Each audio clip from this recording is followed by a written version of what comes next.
As Donald Trump and Kamala Harris make their case to voters, they're spending most of their time in a handful of battleground states.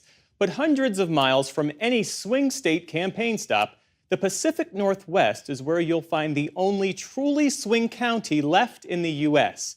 Videographer Taylor Moss and radio reporter Lauren Gallup from Northwest Public Broadcasting have more. I'm going to do a little yelling. Hup, hup. Come on, sheep! In a far northwestern corner of Washington state, Billy Fortini is taking his flock of sheep out to pasture. Delphine is the first to get moving.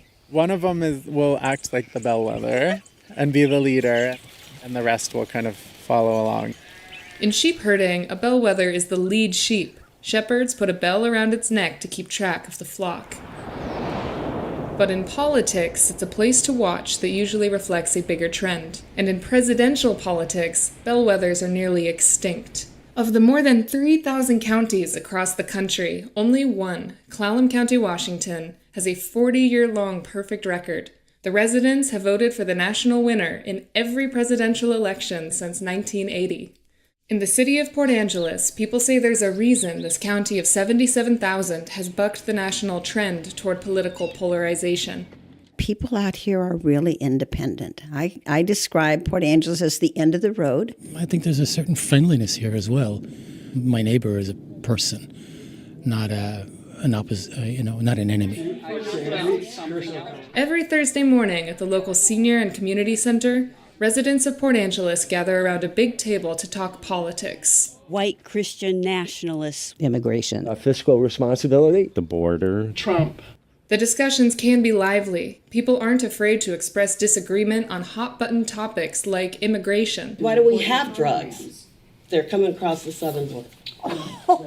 I'm totally in favor of legal immigration, but they do need to be vetted. People who are different can get along.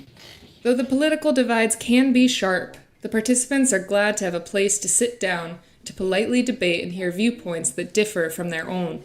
They agree that's what makes this place special. One thing about in this community that I feel is when it comes down to brass tacks, I can rely on any of my neighbors, regardless of their political affiliation. These old newspapers, our rare books library, this is all reference photos. We've got hundreds of thousands of those. At the North Olympic History Center, historian David Brownell says the county's independence streak goes all the way back to its founding. So there were all of these sort of different political influences as soon as Clallam County became a county. How do you think that has influenced the political landscape in this community? That's like a 30-minute answer.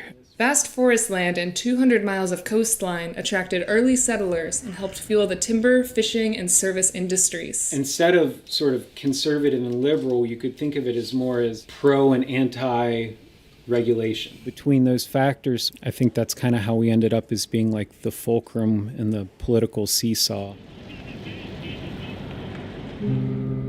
People will find out whether Clallam County remains the last bellwether when votes are counted in November. For the PBS NewsHour, I'm Taylor Moss in Port Angeles, Washington.